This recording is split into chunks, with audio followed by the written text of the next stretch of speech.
Welcome to Ace My Exams Learning. Let us get started with today's learning. History Grade 12.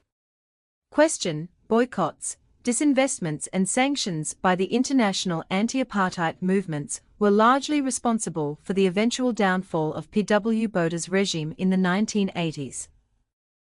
Do you agree with the statement? The crisis of apartheid in the 1980s represented a decisive turning point in South African history. By this decade, the apartheid state under P.W. Botha faced unprecedented levels of internal resistance combined with mounting international pressure. The statement that boycotts, disinvestments, and sanctions by international anti-apartheid movements were largely responsible for the downfall of Botha's regime has considerable merit.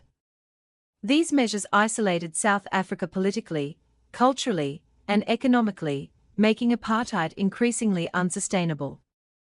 However, their effectiveness cannot be fully understood in isolation from the role of internal resistance, which exposed the regime's weakness and ensured that sanctions could not be manipulated as mere propaganda. Thus, while sanctions and boycotts were crucial, they gained their decisive force only because South Africans themselves made apartheid ungovernable. The International Anti-Apartheid Movement, AAM, formed in the United Kingdom in the early 1960s and gaining momentum in the 1970s and 1980s, spearheaded global campaigns against apartheid.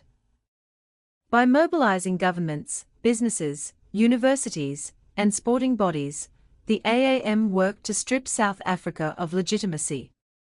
Historians such as Roger Fieldhouse argue that its strength lay in shaping public opinion and forcing institutions to cut ties with the apartheid regime.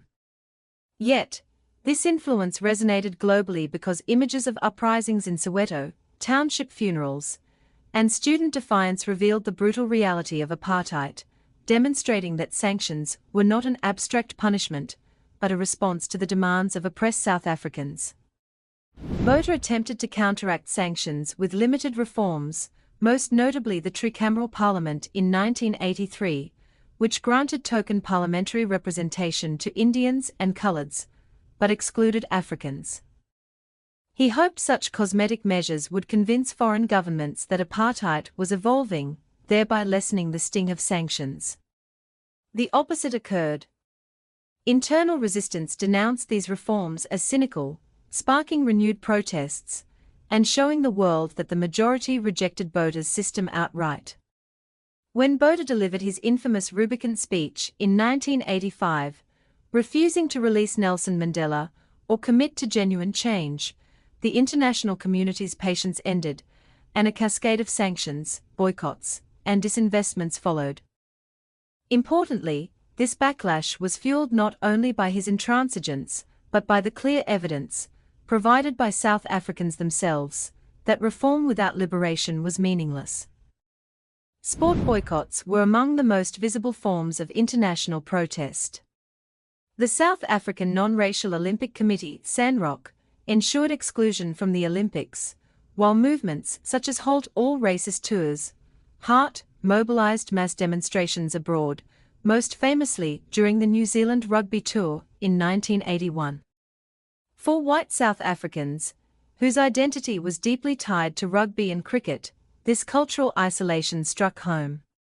However, the potency of sport boycotts was amplified by South African activists.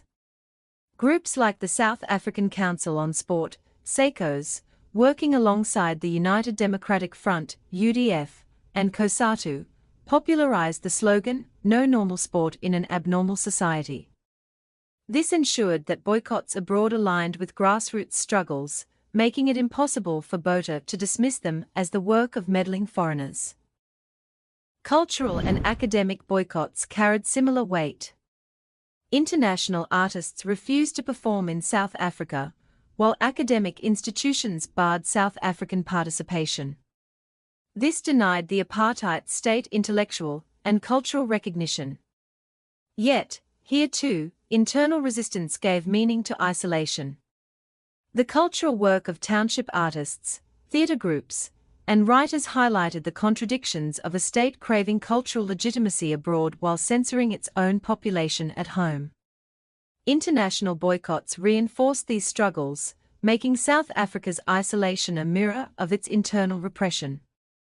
Economic sanctions and disinvestment campaigns were perhaps the most damaging. Global corporations such as General Motors and Barclays withdrew, while Chase Manhattan Bank's 1985 decision to cut loans caused financial chaos. By 1986, the US and European governments had imposed bans on new loans and investments, while Japan restricted trade. The rand plummeted, inflation soared, and foreign capital dried up. On the surface, these developments made apartheid economically unsustainable. Yet, without domestic unrest, Botha might have manipulated these hardships to entrench white support. He could have portrayed sanctions as evidence of a hostile world, rallying white South Africans behind his regime in a siege mentality. What prevented this manipulation was internal resistance. COSATU strikes, township rent boycotts, and mass protests revealed that the true source of the crisis was apartheid itself, not foreign hostility. International sanctions thus worked because internal resistance exposed their justice and stripped Botha of the ability to play the victim. The Release Mandela campaign illustrates this synergy vividly. The 1988 Wembley Stadium concert, watched by millions worldwide, kept Mandela's name alive, but it resonated because internal activists had already made Mandela a living symbol of resistance through strikes, protests, and underground mobilization. Similarly, the UN's repeated condemnations of apartheid gained traction because the world could see South Africans risking imprisonment, torture, and death to demand freedom. Without this internal struggle, international solidarity risked appearing symbolic rather than practical. Historians such as Tom Lodge and Vladimir Shubin stress that sanctions, while crippling, could not by themselves topple apartheid. Domestic actors, the UDF, COSATU, student organizations, and township youth, created a climate of ungovernability that made apartheid impossible to sustain. Sanctions mattered because they added external pressure to an already crumbling system, amplifying the costs of repression and reducing Botha's room to maneuver.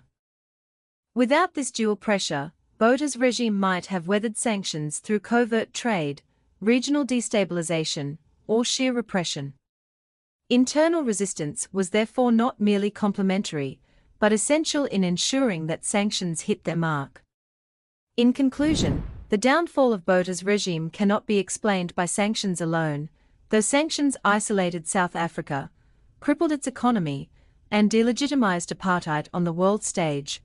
It's important to note that they derived their decisive power from the push of internal resistance, which exposed the futility of Botha's reforms, prevented him from manipulating sanctions into propaganda, and demonstrated to the world that apartheid was ungovernable. The synergy between external sanctions and internal resistance ensured that apartheid collapsed under the weight of both global isolation and grassroots defiance. While some argue that sanctions were decisive in themselves, the more convincing interpretation is that sanctions mattered most because South Africans themselves made them unavoidable, undeniable, and ultimately effective. To access more learning and exam preparation materials, go to www.acemyexams.coza. This link is also in the video description below. Thank you for watching this video. Remember to subscribe and be the first to know when we upload new videos.